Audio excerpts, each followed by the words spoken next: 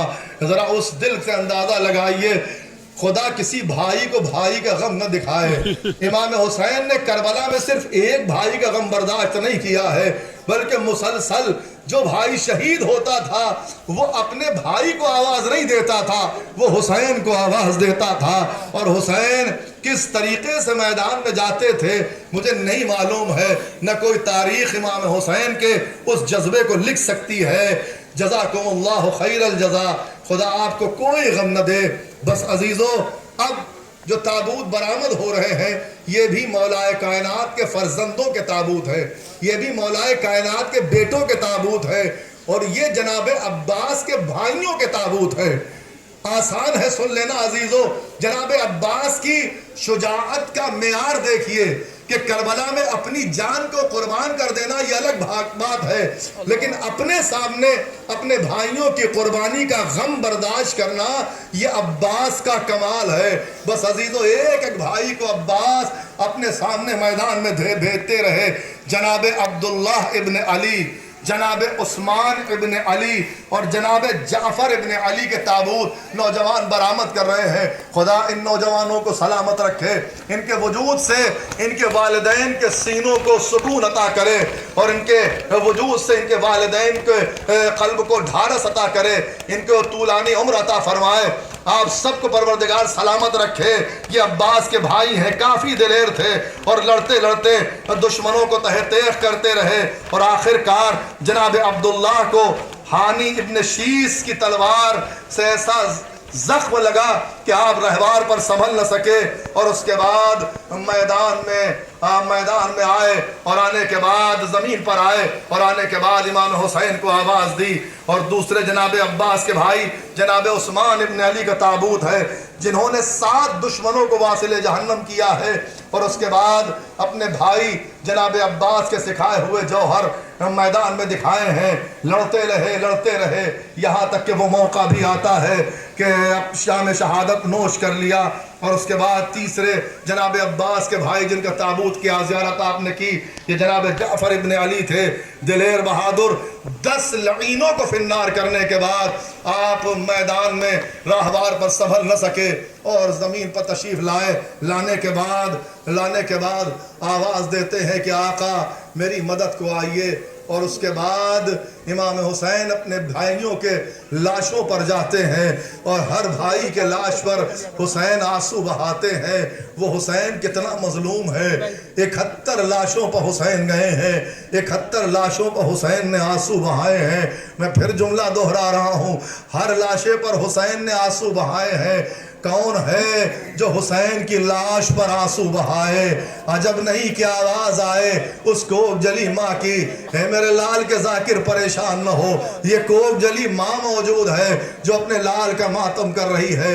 اور عزیزو، اب کوئی شبیہ اس وقت زیارت کے لیے برآمد نہیں ہوگی، بلکہ آپ کو یاد ہوگا کہ جس وقت عباس خیمے سے چلنے لگے تھے اس وقت جناب سکینہ دوڑ کر عباس کی آغوش میں آئی تھی، اور آنے کے بعد کہا تھا چچا آپ کو سکینہ کی پیاس کا اندازہ نہیں ہے. اے چچا، کیا آپ کو سکینہ کے پپڑائے ہوئے ہونٹ نہیں دکھائی دے رہے ہیں؟ اے چچا، کیا آپ کو سکینہ کے سوکھے ہوئے رخسار نہیں دکھائی دے رہے ہیں؟ اے چچا، آپ تو سکینہ کو بڑا پیار کرتے تھے. اے چچا، آپ تو سکینہ کو آغوش میں اٹھاتے تھے. چچا، پیاس مجھے بارے ڈال رہی ہے. بھئی اتنا سننا تھا. چچا نے بھتیجی کو آغوش میں لیا، پیار کیا، آواز دی. اب میں اس وقت تک میدان میں نہیں جاؤں گا جب تک تو اپنا مشکیزہ لا کے میرے علم میں نہیں باندھو گی. میں تمہارے لیے پانی کی سبیل کروں گا. ابھی چھوٹے چھوٹے چھوٹے بچے عباس کا ماتم کرتے ہوئے آئیں گے. یہ بچے شاید انہی جناب سکینہ کے ساتھ ان بچوں کی یاد دلا رہے ہیں کہ جس وقت جناب عباس جب خیمے سے نکلنے لگے تھے تو ان تمام بچوں نے جناب عباس کو گھیر لیا تھا اور گھیرنے کے بعد کہا تھا کہ ہمارے لیے پانی کی سبیل کر دیجئے، پانی کی سبیل کر دیجئے. اور اس کے بعد اب یہ چھوٹے چھوٹے بچے ہاتھوں میں خالی کوزہ لیے ہوئے العطش العطش کی صدائیں دیتے ہوئے العطش العطش کی صدائیں دیتے ہوئے عباس کو خیمے تک رخصت کرنے کے لیے آئے تھے. یہ چھوٹے چھوٹے بچے آج شاید اسی منظر کی یاد دہانی کرا رہے ہیں، آج شاید اسی منظر کشی کر رہے ہیں کہ جس وقت سکینہ نے اپنے چچا کے سامنے وہ چھوٹے چھوٹے کوزے، وہ چھوٹے چھوٹے ساغر، وہ چھوٹے چھوٹے جام پیش کیے تھے اور آواز دی تھی، اے چچا ہم پیاسے ہیں. لیکن عزیزو، جس وقت عباس کی شہادت کے بعد امام حسین علم خیمے مبارک میں لے کے آئے تھے تو تاریخ کہتی ہے کہ جب تک علم دور سے دکھائی ہوتا دیتا رہا سکینہ بچوں کو ڈھارس دیتی رہی. لیکن جیسے ہی علم نزدیک آیا اور علم کے اوپر خون کے چھینٹے دکھائی دیے تو ان تمام بچوں نے اپنے اپنے ساغر، اپنے اپنے کوزے زمین پر پٹک دیے، آواز دی، اے عباس، اے چچا، اے امو، آپ کی شہادت کے بعد اب مجھے پانی نہ چاہیے. اگر مجھے معلوم ہوتا کہ آپ پانی لینے جائیں گے اور آپ شہید ہو جائیں گے تو میں کبھی آپ کو پانی لینے کے لیے نہ بھیجتی. اور عزیزو، اب تک آپ نے تابوت کی زیارت کی ہے، شبیہ تابوت کی زیارت کی ہے. تابوت ان کے اٹھتے ہیں جن کی لاشیں اٹھتی ہیں، تابوت ان کے اٹھتے ہیں جن کی میت حسین نے اٹھائی تھی. اب عزیزو بتاؤ، انصاف کرو، فیصلہ کرو کہ جس کی میت ہی نہ اٹھی ہو، جس کا لاشا نہ اٹھا ہو، اس کا آخر کیسے یاد کیا جائے. بس عزیزو، شاید حسین نے اسی لیے عباس کا علم اٹھایا تھا. تاریخ کہتی ہے کہ جس وقت عباس خیمے میں اجازت لینے کے لیے آئے ہیں اور لینے کے بعد عباس میدان میں آئے ہیں، میدان میں جو جہاد کیا ہے، الامان والحفیظ کی صدائیں آئی ہیں، تقریباً 920 افراد کو واصل جہنم کیا ہے. اور جس وقت جناب عباس میدان میں آئے اور کسی طریقے سے ظالمین کا زور نہ چل رہا تھا تو اس وقت ایک ملعون تھا جس کا نام مارد تھا، جو اپنے کپڑے پھاڑتا ہوا آیا ہے اور آنے کے بعد شمر سے کہتا ہے کہ کیا اس طریقے سے حملے کر رہے ہو؟ اگر ساری فوج مل کر ایک ایک مٹھی خاک بھی عباس پر ڈالے گی تو عباس مٹی کے نیچے دب جائیں گے. شمر جانتا تھا کہ عباس کی حیثیت کیا ہے، عباس کی شجاعت کیا ہے. بس ایک مرتبہ مارد سے کہتا ہے، اے مارد چل اپنے حوصلے نکال لے. مارد اپنے تکبرانہ انداز سے آگے بڑھتا ہے اور جیسے ہی عباس پر حملہ کرنا چاہتا ہے آقا ایسا وار کرتے ہیں کہ مارد فنار ہو جاتا ہے. لیکن عزیزو، اب خیمے میں اب عباس نہر سے پانی بھر چکے ہیں. اب تک جو جنگ کی تھی وہ عباس نے بغیر پانی کے جنگ کی تھی. یعنی اب تک مشکیزے کی کوئی تصور عباس کے ذہن میں نہیں تھا کہ مشکیزے کی حفاظت کرنی ہے. لیکن اب سکینہ کے لیے پانی بھر چکے ہیں. اب کیسے آخر عباس اس مشکیزے کی حفاظت کریں یا دشمنوں سے جنگ کریں؟